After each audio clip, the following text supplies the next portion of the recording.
Greetings everyone, my name is Stefan and welcome to the ultimate guide to Stellaris. In this video series I hope to cover everything you guys need to know to pick up the game, start playing, and start dominating.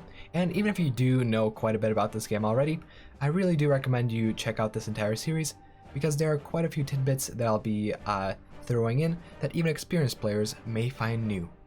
Anyways, today's video is going to be part 1 of 10 and is going to be the introduction to this whole series.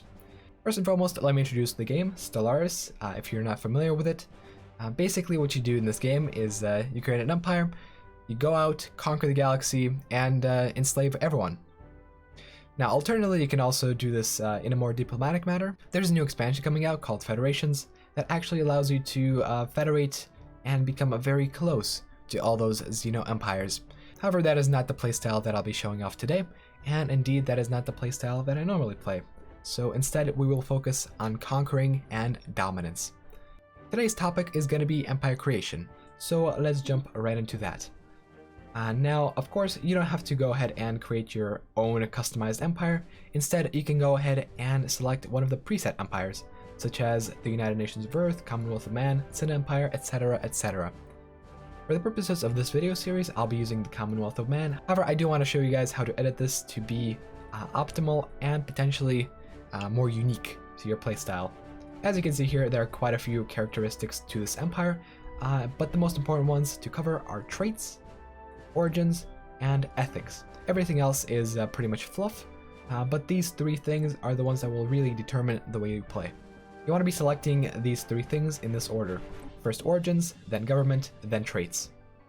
Your empire's origin is going to be the most unique aspect of your empire, and especially once you accumulate more DLCs, you will have up to 20 something options, I believe. But the first three that are available in the base game are just Prosperous Unification, Galactic Doorstep, Lost Colony. They're pretty self-explanatory. In this case, we're going to be playing with Lost Colony and showing off the bonuses with that. Now that we've chosen our origin, let's go to our government and ethics. And as you can see here, there's a little ethics wheel. You have 3 points to spend, and you can either make a choice of a fanatic and a normal ethic, or you can choose 3 ethics that are just normal. In our situation, we'll be going with militarist and fanatic xenophobe, so that we can destroy the Xenos once and for all. Your authority does not really matter, although I usually prefer to go dictatorial. And as far as your civics go, there are quite a few options. Now, to make this whole thing easier, I have created a nice little civics tier list that you do want to check out in the top right corner, or potentially in the description. There's a big, beautiful image of all the civics in the game, listed according to their rank and relative power. Right as I release this video, the civics tier list will be very slightly outdated. However, I will update it within a week and post the updated link in the top right corner and in the description. Please do check that out.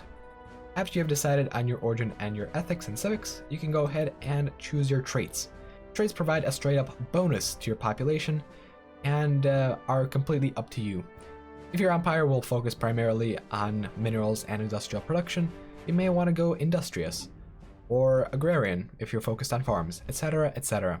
There is a tier list for that also in the top right corner, but do keep in mind that the traits are more flexible than civics. Anyways, now that we have our Commonwealth of Man, we can go ahead and select our game settings. As far as the game settings go, you'll probably want to keep these all at default as the game starts. However, you might want to crank up the difficulty a little bit as time goes on, and what this does is it basically gives bonuses to all the different AIs and does not give any bonuses to you. AI, however, is not particularly good. It has been improved in 2.6, so all the bonuses are not going to directly translate into effective firepower for the AI. Eventually, as you play, you will be able to beat even Grand Admiral AI, and Grand Admiral AI gets plus 100% to everything. Other than this, there's also an Ironman mode setting. This allows you to get achievements for the game. However, I personally would recommend you keep this off at all times. Ironman mode will disable freely saving and freely reloading to any other save, and so if you make a mistake, you cannot reload. In the early stages of the game, when you're just learning, you do want to be able to reload and try different things in the same situation. That is exactly how you learn, and that is exactly what I do personally in my single player games. It's not save scumming, it's really learning and trying out different things. You can save scum for different RNG related events, but I really would not recommend you do so. Anyways, let's start the game. And let me introduce you to the order in which the series will cover things. First and foremost, we will start off by talking about expansion, colonization, and managing your internal economy. Those are going to be covered extensively in the first few videos of that series, so please do go ahead and check them out. Other than that, we'll be covering technology and unity.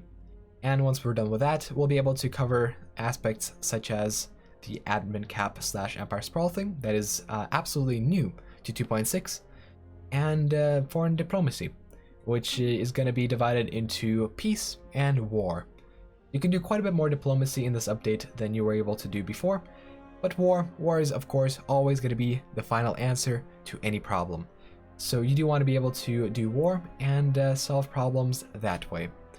If you are interested in this series, please go ahead and subscribe to this channel. I'll be releasing 2 of these videos per day, and by the end of this week, you will have all the knowledge necessary to become a pro at Stellaris. Anyways, thank you all for watching, and I'll see you guys in the next one, which is going to be about expansion. Bye bye.